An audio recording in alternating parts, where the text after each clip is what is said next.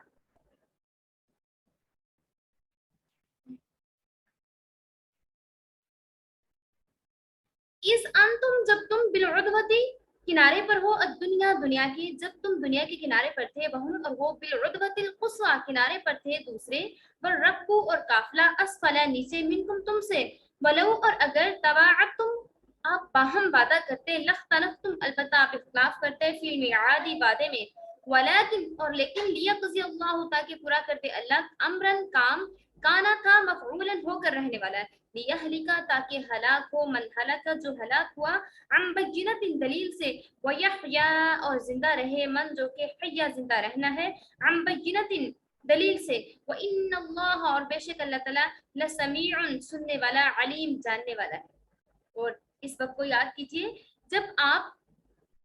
میدان کے ادھر والے کنارے پر تھے اور وہ لوگ میدان کے دوسرے کنارے پر تھے اور وہ قافلہ آپ سے نیچے کی طرف تھا، اگر آپ اور وہ کوئی بات ٹھہراتے تو ضرور اس میں اختلاف ہوتا، لیکن اللہ تعالیٰ کو یہ کرنا منظور تھا اور اس کی تکمیل کی تاکہ جس کو برباد ہونا ہے وہ برباد ہو جائے، من ہلاکا، اور جس نے ہلاک ہونا ہے وہ ہلاک ہو جائے، اور جس کو زندہ رہنا ہے وہ نشان لائے اور زندہ رہے۔ بلا شبہ اللہ تعالیٰ کی ذات خوب سننے والی، خوب جاننے والی ہے۔ اب اللہ تعالیٰ اللہ رب العزت جو ہے وہ مسلمانوں کو یاد کروا رہے ہیں کہ کس طریقے سے اللہ تعالیٰ نے ان کی ہیلپ کی تھی۔ غزوہ بدر میں اللہ تعالیٰ کی جانب سے مسلمانوں کو مختلف طور پر امداد ملی، ان کی ہیلپ کی گئی، اور اہل ایمان پر اللہ تعالیٰ نے لاکھوں احسانات اور انعامات فرمائے۔ ان آیات میں بدر کے مقام پر جب دونوں جماعتیں اور کفار کے تجارتی قافلہ کی جگہ کا نقشہ کھینچا گیا اور جنگ بدر کے اتفاقیہ آنے کی مصلحت ظاہر فرمائی گئی، یعنی جنگ بدر صرف اتفاقیہ بات تھی۔ ادھر سے مسلمان تجارتی قافلہ پر حملہ کی نیت سے چلے تھے، ادھر سے ابو جہل اور سرداران قریش اپنی جماعت کو لے کر قافلہ کی حمایت کے لیے نکلے تھے، اس قافلہ کو بچانے کے لیے تاکہ ان کا جو تجارتی قافلہ ہے وہ بچ سکے۔ تجارتی قافلہ 3 میل سے سائڈ سے ہو کے نشیبی حصہ سے ہو کر نکل گیا نیچے سے، اور جو مسلمان تھے اور کافر تھے ان کا آپس میں مقابلہ ہو گیا، ورنہ مسلمانوں کا ارادہ گھر سے نکلتے وقت جنگ کرنے کا نہ تھا۔ چنانچہ ان آیات میں مسلمانوں کو خطاب کر کے اللہ تعالیٰ کی طرف سے فرمایا جا رہا ہے، اس دن جس روز دونوں جماعتوں کا مقابلہ ہوا وہ وقت تھا جب آپ میدان کے اس کنارے پر تھے جو مدینہ کے قریب تھا، جو جنگی حیثیت سے، پانی نہ ہونے کی وجہ سے اور ریت کی کثرت کی وجہ سے بہت مشکل اور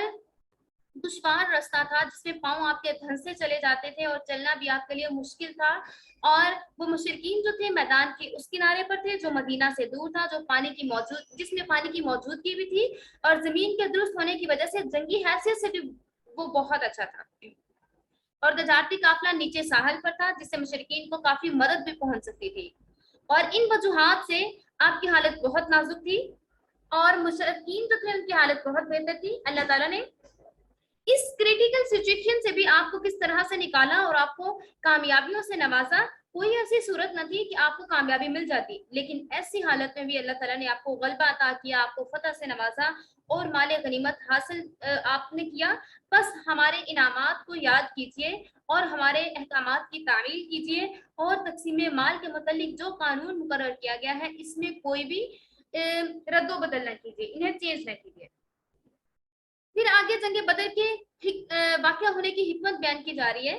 کہ عام دستور اور معمول کے مطابق جنگ کے لیے فریقین اپنی مرضی سے کوئی میدان اور تاریخ مقرر کرتے ہیں، اگر یہی صورت یہاں بھی رہنے دی جاتی تو کوئی نہ کوئی فریق کوئی عذر پیدا کر لیتا جس سے مقابلے کی نوبت ہی نہ آتے، اور جو فائدے اس سے مشاہدے میں ظاہر ہو رہے تھے وہ آتے ہی نہ، اور اس حالات سے ایسا ہوتا کہ مسلمانوں کو قصداً ارادے کے بغیر ہی لڑنا پڑ گیا، اور اس سے بہت ساری مصلحتیں پوری ہو گئی، اور جو کام اللہ کو کرنا منظور تھا اس کی تکمیل کر دی گئی تاکہ حق کا نشان ظاہر ہو جائے، اور جو جھٹلانے والے ہیں، انکار کرنے والے ہیں، ان کو پتہ چل جائے کہ اگر یہ کم لوگ بھی ہیں، ان کی مائنورٹی بھی ہے، تو اللہ تعالیٰ جو ہے کم لوگوں پر زیادہ لوگوں کو بھی کم لوگوں کو زیادہ لوگوں پر اللہ تعالیٰ فتح عطا فرما سکتا ہے، اور یہ کام صرف اللہ رب العزت کی ذات ہی کر سکتی ہے، وہ چھوٹے کو بڑے پر، بڑے کو چھوٹے کو، کسی پر بھی غالب کر سکتے ہیں، لیکن جو اللہ تعالیٰ کے احکامات کو مان کر چلے، اللہ تعالیٰ کے آگے اپنے سر کو جھکا دے، پھر اس کو دنیا میں کبھی بھی ذلت کا سامنا نہیں کرنا پڑتا، اور نہ ہی اس کو آخرت میں ذلت کا سامنا کرنا پڑتا ہے۔ اس جب یریکہم اللہ، جب تمہیں دکھایا اللہ تعالیٰ نے، فی منامک، خواب میں، قلیلاً تم تھوڑے تھے، ولو اراکم، اور تمہیں دکھاتا انہیں، کثیراً بہت زیادہ، لفشلتم، تو تم بزدلی کر لیتے۔ اور اس وقت کو بھی یاد کرو جب اللہ تعالیٰ نے آپ کو خواب میں وہ لوگ کم کر کے دکھائے، اور اگر اللہ تعالیٰ ان لوگوں کو زیادہ کر کے دکھا دیتے، وَلَا تَنَازَعْتُمْ، لَفَشِلْتُمْ، تو تم بزدلی کرتے، وَلَا تَنَازَعْتُمْ، اور تم جھگڑتے، فی الامر، اس معاملے میں، وَلَكِنَّ اللَّهَ سَلَّمَ، لیکن اللہ نے بچا لیا، إِنَّهُ، بے شک وہ، علیم، جاننے والا، بذات الصدور، دلوں کی باتوں کو وہ جاننے والا ہے۔ اور اس وقت کو بھی یاد کیجیے جب اللہ تعالیٰ نے کافروں کی تعداد کو آپ کے خواب میں کم کر کے دکھایا تاکہ آپ لوگوں کی ہمت بندھی رہے۔ اگر اللہ تعالیٰ کافروں کی تعداد زیادہ دکھا دیتے خواب میں تو مسلمانوں کی ہمتیں ہار جاتی، اور مسلمانوں کے آپس میں تعلقات خراب ہوتے، اور ان کی ہمت ختم ہو جاتی۔ بے شک اللہ تعالیٰ دلوں کی باتوں کو خوب جانتا ہے۔ وَإِذْ، اور جب یُریکُمُوہُم، اور جب تمہیں دکھائے اللہ تعالیٰ نے، اِذَا، جب، اِذَا التقیتم،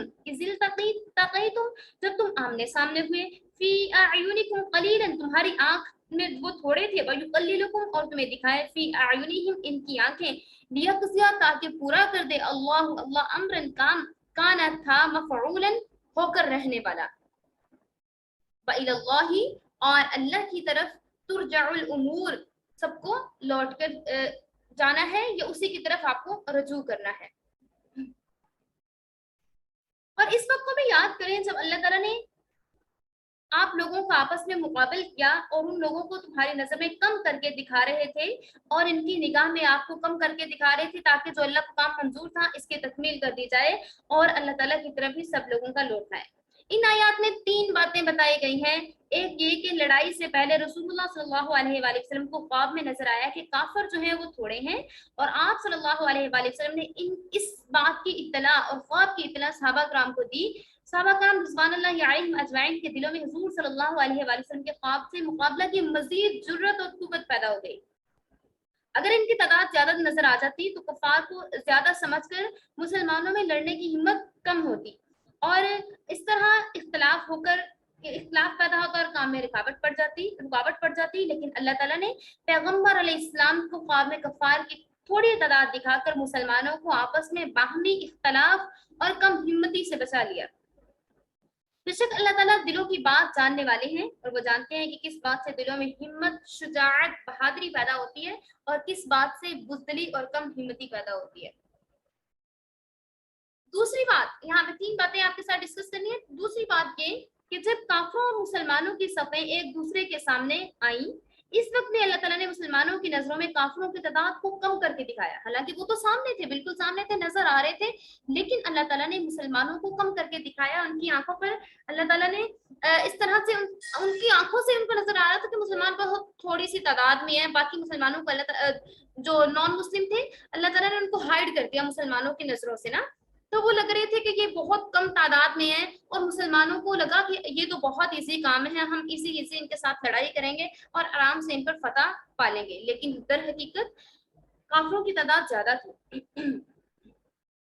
تو اس طرح سے جب مسلمانوں کی ان کے ساتھ لڑائی ہوئی تو اللہ تعالیٰ نے مسلمانوں کو دکھایا کہ کافروں کی تعداد بہت کم ہے، یعنی رسول اللہ صلی اللہ علیہ وآلہ وسلم کے خواب کے مطابق مسلمانوں نے اپنی آنکھوں سے یہ دیکھ کر یقین کر لیا کہ کافروں کی تعداد ہم سے کم ہے۔ چنانچہ حضرت عبداللہ بن مسعود رضی اللہ تعالی عنہ نے اپنے ایک ساتھی سے کہا کہ میرے خیال میں کافر جو ہے وہ 70 ہوں گے. ساتھی نے جواب دیا نہیں مجھے لگ رہا ہے 100 ہیں. اس کے بعد جب ایک قیدی گرفتار ہو کر آیا اور اس سے کافروں کی تعداد پوچھی تو اس نے 1000 تعداد بتائی. اس سے مسلمانوں کی جرت اور بھی بڑھ گئی اور رسول اللہ صلی اللہ علیہ وآلہ وسلم کا خواب سچ ہو کر ان کے سامنے آ گیا. اور واقعہ میں یہ بھی سچ تھا کیونکہ جتنے لوگ قریش کی طرف سے میدان جنگ میں آئے تھے ان میں سے اکثر کچھ زمانہ کے بعد مسلمان ہو گئے. اس طرح کفر پر قائم رہنے والے بہت ہی کم تھے. گویا کہ اللہ تعالیٰ نے صرف انہی کو خواب میں دکھایا جن بدقسمتوں کی قسمت میں کفر دائمی طور پر لکھا جا چکا تھا. جنہوں نے کافر ہی رہنا تھا ان کو دکھایا گیا اور جنہوں نے مسلمان ہو جانا تھا ان کو نہیں دکھایا گیا. اور وہ تعداد میں کم تھے. یا جس وقت آپ صلی اللہ علیہ وسلم نے خواب دیکھا اس وقت کافر تعداد میں کم تھے. ہاں خواب کے بعد کفار مکہ سے پہنچ کر مشرکین کی فوج میں شامل ہو گئے. بہرحال یہ خواب اپنی جگہ بالکل سچا تھا کیونکہ نبی صلی اللہ علیہ وسلم کا خواب کبھی غلط نہیں ہو سکتا. اب تیسری بات یہ بتائی جا رہی ہے کہ مقابلے کے وقت کافروں کی نظر میں مسلمانوں کی تعداد کم نظر آئی. اگر کافروں کی نظر میں مسلمانوں کی تعداد بہت زیادہ دکھائی دیتی تو وہ بھاگ جاتے, مقابلہ نہ ہوتا. کفر کے 70 سردار کافروں کے 70 سردار قتل نہ ہوتے, کفر کی جڑ نہ کٹتی, اسلام کا غلبہ نہ دکھائی دیتا. اور ابتدائے جنگ میں ابو جہل مسلمانوں کی جماعت کو دیکھ کر بولا کہ محمد صلی اللہ علیہ وآلہ وسلم اور ان کے صحابہ جو ہیں یہ کیا ہے, ہمارے اونٹوں کا ایک لقمہ ہے, منٹوں میں یہ ختم ہو جائیں گے. معاذ اللہ. پھر کہا کہ ان لوگوں کے ساتھ ہتھیاروں سے نہ لڑو بلکہ یوں ہی پکڑ کر ان کی مشقیں باندھ لو اور رسیوں میں باندھ کر مکہ لے چلو. لیکن بعد میں جب لڑائی شروع ہوئی تو اس وقت اللہ تعالیٰ نے مسلمانوں کو کافروں کی نظر میں دگنا کر کے دکھا دیا. کفار یکا یک یہ منظر دیکھ کر حیرت زدہ ہو گئے اور شکستہ دل ہو گئے اور شکست کھا گئے. اس طرح اللہ تعالیٰ کو ایک کام کا فیصلہ کرنا تھا, اسلام کو نمایاں کرنا تھا, اس کا غلبہ طاری کرنا تھا, کفر کو کمزور کرنا تھا اور ہمیشہ کے لیے اسلام کی بنیاد کو قائم کرنا تھا. اس لیے یہ تدبیر فرمائی اور تمام کاموں کو کرنے والی ذات اللہ رب العزت کی ہی ہے. اس لیے تمام کام اسی کے ذریعے سے ہوتے ہیں اور اللہ نے ان کاموں کو بڑے بہترین طریقے سے سر انجام دیا. جتنے بھی اسباب پیدا ہوتے ہیں کاموں کے لیے سب اسباب کی تاثیر اللہ رب العزت کے ہاتھ نہیں ہے. بس وہ اپنی قدرت کاملہ سے کسی وقت بھی